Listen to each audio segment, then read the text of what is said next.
Hello, welcome to Seeing Peru, a remote viewing travelogue. My name is Kim Bon Young, and I've just landed 18 hours ago in Lima, Peru. I'm sharing pictures and stories about my esoteric tour of historic Peru, Bolivia and Easter Island, with the News Nation journalist Ross Coulthart, his friend J.P. Haig, and the tour leader Brian Forrester of Hidden Inca Tours. But this is not just a video about my vacation pictures. I've been doing remote viewing now for about 4 years. I'm a student in transdimensional mapping with Bertie Jaworski, following my training with controlled remote viewing with Lynn Buchanan and Lori Williams of New Mexico. Remote viewing means to train and change your consciousness to see, hear, taste, touch, really experience anything in any time or location just using your intuition. It sounds crazy, but it works. Does it really work? Follow me for the next 21 days and you'll decide. Anyone can do it. I'll tell you how I got here and what you'll be seeing. In preparation for this trip, I spent 21 days creating what we call a map using my intuition, answering this question that I posed to my unconscious. I said, describe the most important parts of my experience on blank date, fill in the date. I had 21 envelopes and I wrote a random number on the outside of the envelope. Here, I have the tags here. I wrote this tag number, which wasn't here when I wrote it, on the outside of the envelope. And I wrote, had a card, all of these cards with the different dates of my tour. And I put the cards down, upside down, so I couldn't see it. And I slipped a card into each of the envelopes, not knowing which of the tag numbers corresponded to which date. It's important that you be blind to the target to do a good remote viewing. Then I shuffled all the dates and I shuffled all the numbers that there was no correlation. So I had no idea which date I was seeing when I did my protocol. I sealed the envelopes, of course, and I never looked at it again. Well, I never looked inside of it until afterward. But I had no idea which date I would be viewing. So each of the 21 days, I took one of the envelopes and I wrote the tag number, again, this number, just a random number, which was on the outside of the envelope, not here. And I used that number to allow my unconscious to make a connection with that date in the future. Somehow, I don't know how, your unconscious makes a correlation between this just random number and what you've asked it to view. So then I went through the protocol, which I won't be going into right now, but in getting the data for that date, which largely comes in symbolic pictures, sketches, words, but also literal data from the most important experiences for me on that date. So I'll take pictures as I go, just to show some cool things. And in the evening, I'll share with you what happened, stories about what happened, and my remote viewing map, which is a prediction of what's going to happen and an explanation, a further deeper explanation of what's going to happen and what we encounter. I don't know what's going to happen, but I've seen the maps now. I should say that once I finished all the viewing, I didn't go over my itinerary or anything for the tour. I have no idea where we're going. A tiny idea, but not day by day.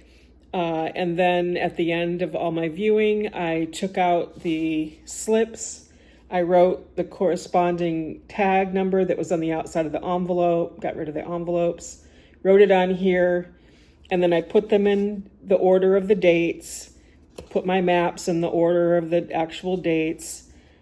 And then it was really fun because I correlated that with the itinerary, which I hadn't looked at before. So I knew where we were going on each date, and I could see my data already was just having amazing correlations and surprising insights into where we were going. So that was a really fun process. And I just did that 3 days ago on Sunday. So that's my process. I'll start with my travel day yesterday, November 11th. I left San Francisco at about 1:30 p.m. and I traveled through El Salvador and arrived in Lima, Peru about 3:30 a.m. So I slept most of the day today, which is the 12th. Didn't have a lot of exciting adventures today, but I'll share that in the next video. Because the 11th was a travel day, I don't have as many cool photos to show as I normally will, I think, but I'll show you how my unconscious was adapting to being in a new culture. It has quite a bit of data about flying and things related to that, and some experiences along the way. So I'm going to switch over and turn the camera around and show you in just a moment. So this is my map for November 11th, the day that I left San Francisco, and for my remote viewing colleagues, I'll leave it on the big map so you can zoom in for a moment. But of course, you can always pause and look more closely if you wish. Okay, so here we're showing data of flight. You can see pretty clearly in that floating being here that looks very much like going up into the air. I did get an interesting break here in this, what looks like an ascension. I was worried when I did it. I thought, oh, is something going to be wrong with the plane? But it turns out I had forgotten to turn my phone off, and a text came in, and it cut off right there at a third of the way into the ascent. So I think that's what that was, that broken line is referring to. So we get some data here about the kind of discomfort of flying. Some interesting data here about symbolized in this piece. See how it's hanging, and that for me is my symbol of something being carried along. And it describes it as both a structure and a being, and having some archival significance. I think that's my baggage. That seems to be from the description, my baggage going through the air. Here, taking off from San Francisco is so beautiful. For me, the green hills there, the green sort of humps in the line suggest all the beautiful area that you see.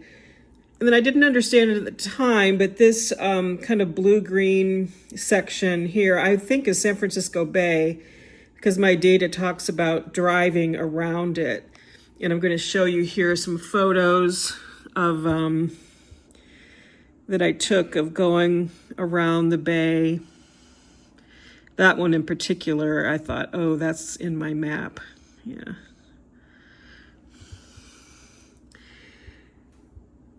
So here, just kind of waiting. Here was an interesting, this symbol for me means some kind of potential danger. There was some really significant turbulence going into El Salvador. I think that might have, it's just kind of a fright on the unconscious. I think that's what it was registering. This piece is much more symbolic, kind of a cobra, that hot pink cobra, and you'll see the way I described it was that it was kissing the being, and I described it as being under a spell or enchanting, which I think is the unconscious way of saying, you're going under the spell of a new culture, and it's changing the way that your unconscious especially is reacting to what's around you. This was a highly symbolic drawing of Peru, I believe. I did some research once I arrived, and I'll show you. This was the symbol, and I thought, oh darn. Oh, no, I've messed up. Here it is, okay. So I thought, what are all these birds? And so I looked up the bird symbol of Peru, and this is the national bird.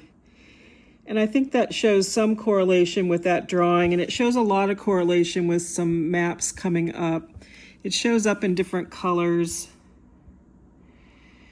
So I think that was the unconscious way of acknowledging, oh, and this is a major symbol for Peru. So I think that's, remember that you're blind to the target. You don't know what you're looking at, what day you're going to arrive.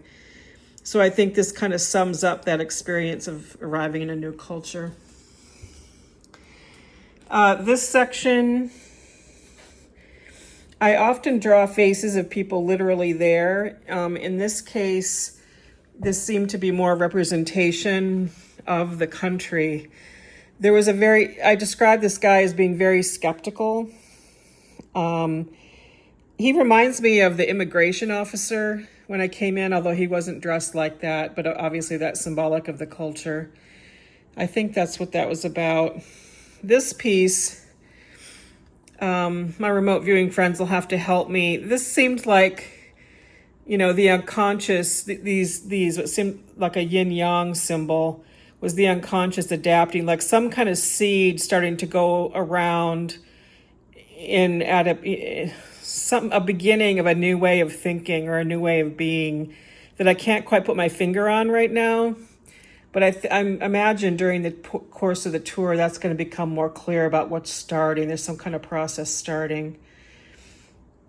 The way I described this funny crab guy was picking things up. I think that's the baggage handling equipment. It was funny the way that I described that and the way that I described what it was picking up. This is a symbol for me for aerial. I did say somewhere down here that it was aerial, in the air movement. I can tell because there's a strong shadow underneath the object, and that's my symbol for some kind of aerial movement. Remember, you're blind to the target, so the fact that I got that was significant. And this is probably my saddest piece for the day, this military guy. When we got off the plane in El Salvador, it was pretty uneventful, but except for this whole line of prisoners being marched through the airport late at night, and with men, guards who looked very much like this with machine guns going through the middle. They looked to me like Americans being taken through. I was imagining maybe to the prisons there. I'm not 100% sure that they're American, but I believe they were. So that was a sad experience. So overall, this was my first day. I arrived and get to bed till about 4:30 a.m. So I will shoot my next video about today's events on the 12th. Thanks for watching.